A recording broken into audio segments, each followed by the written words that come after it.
Our stick man has one big question today. Am I behind on retirement savings? If you've ever asked yourself that, this video is for you. Retirement can feel far away until the clock starts moving fast. Then suddenly, saving feels urgent. That stress is exactly why we need a simple reality check. He's not just thinking about money, he's thinking about future freedom. He wants to know if future him will be okay. So he does what most of us do. He opens a search bar and looks for answers. The problem is, retirement advice can get confusing really fast. A lot of people compare themselves to everyone else. That can be helpful, but also scary. Numbers only help if we understand what they actually mean. Retirement money doesn't always sit in one place. Some people save in 401ks, IRAs, brokerage accounts, or even home equity, so no single number tells the whole story. But we can still use good data as a starting point. Today, we're using Fidelity's retirement data and savings guidelines. That gives us a simple way to compare, benchmark, and improve. First, let's keep it simple. A 401k is usually through work, and IRA is usually something you open on your own. These balances are useful for comparison, but they are not a score on your worth. They are just a snapshot. Here's the plan. First, we'll look at average balances by generation.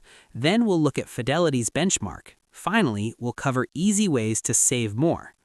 Let's start with baby boomers. Since they've had the longest time to work and invest, it makes sense that their balances are the highest. Time is a powerful advantage in retirement saving.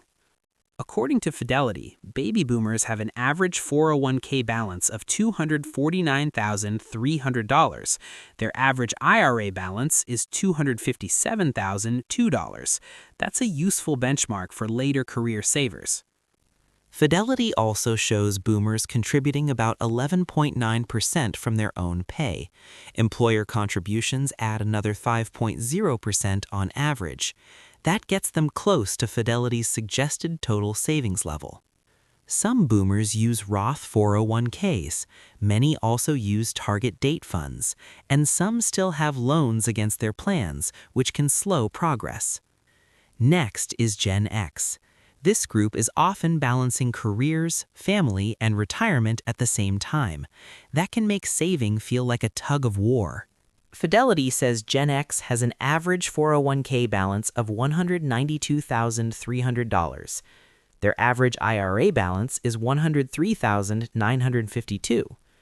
These are solid numbers, but many Gen X workers still feel pressure because retirement is getting closer. On average, Gen X employees contribute 10.2% of pay. Employer contributions add another 5.0%. That means many are getting close to the general 15% target. Gen X also shows meaningful use of Roth 401ks and target date funds, but this group has a relatively higher share of loans outstanding. That's a reminder that life can interrupt saving. Now let's look at millennials. This group often hears that they're behind, but many are still in the building stage. Fidelity reports that millennials have an average 401k balance of $67,300. Their average IRA balance is $25,109.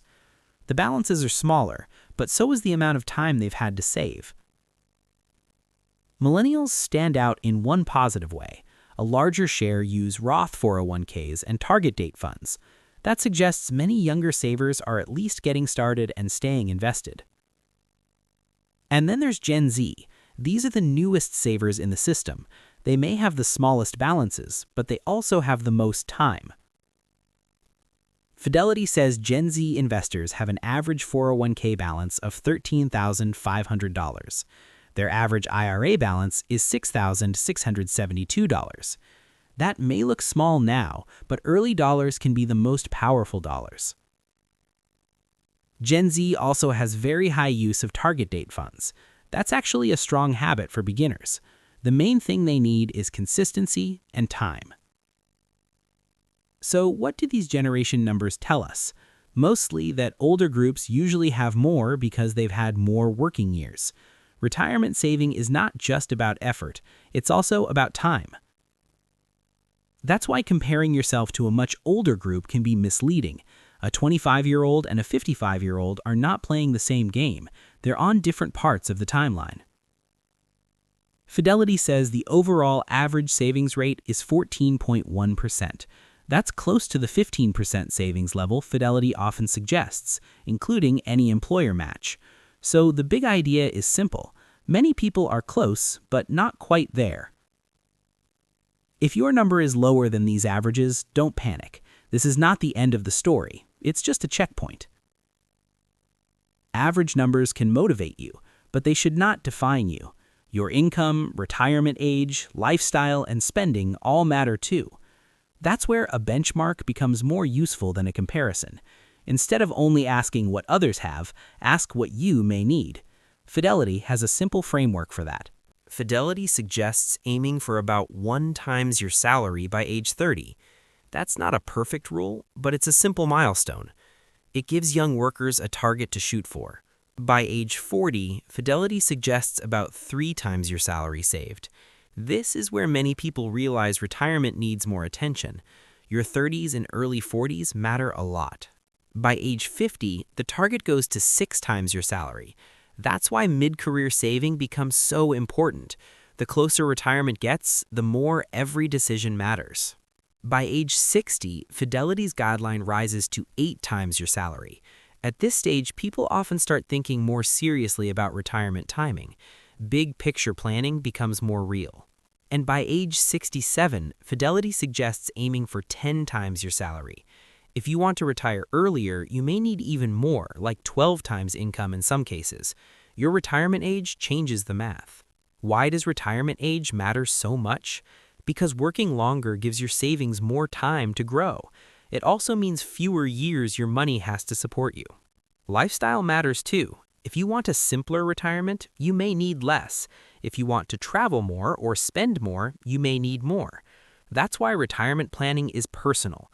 2 people the same age can need very different savings targets. Your dream retirement changes the number. Now let's talk about the real superpower in this whole story. It's not perfection, it's starting early. Money has more time to grow when you invest early. That's the magic of compounding. Small amounts today can turn into much bigger amounts later. Fidelity also points out the power of consistent investing over time.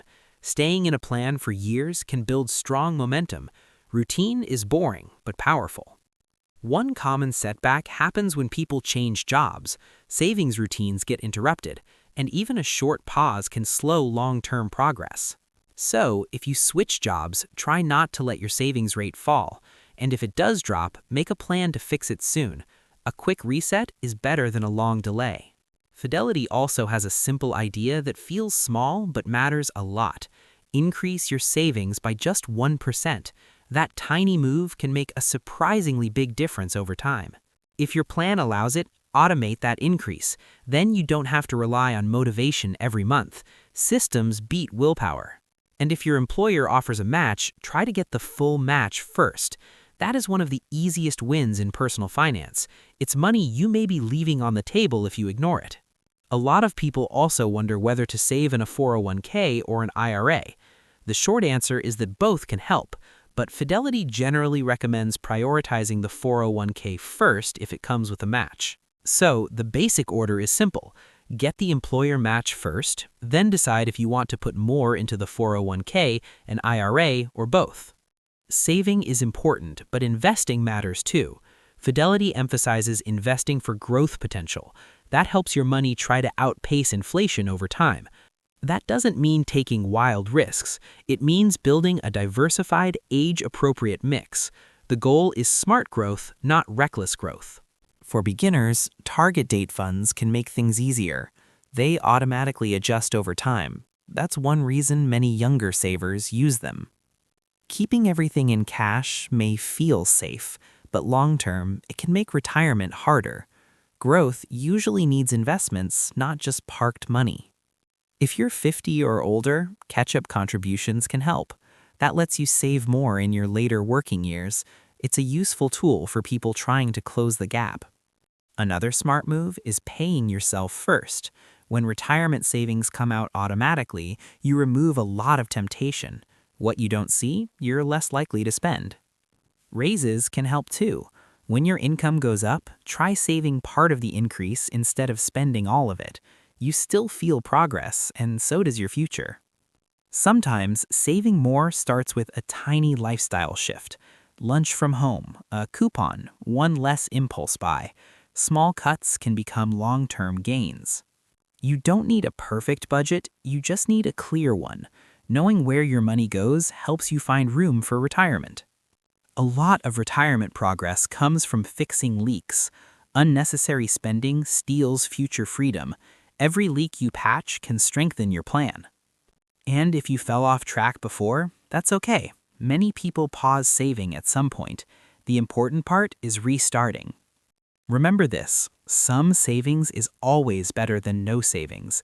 Even if you never hit the perfect benchmark, progress still matters. Future you will still be grateful. So here's a simple action plan. Get the match if you have one, increase your savings rate when you can, invest in a diversified way for long-term growth. If this all feels overwhelming, make the first move tiny. Increase your contribution by 1% this month. Small action beats perfect intentions. Then check your progress regularly, not every day and not with panic, just enough to stay awake and on course. A calculator or retirement tool can help turn guesses into numbers. That makes the whole process feel less emotional. Clarity reduces stress. At the start of this video, our stickman felt behind. Now he feels informed, and that's a big difference. Because retirement confidence usually starts with 3 things: compare wisely, make a plan, then take action. Now, let me ask you something. What's your next money move after this video? More savings, a new IRA, or finally getting your employer match? If this video helped simplify retirement planning, hit like and subscribe. That helps more people find useful money content, and it tells me to make more videos like this. The goal isn't to beat everyone else. The goal is to build a future that works for you. A calmer retirement starts with smarter steps today. So if you feel behind, don't freeze. Start now, even if the step is small. Future you will thank you for it.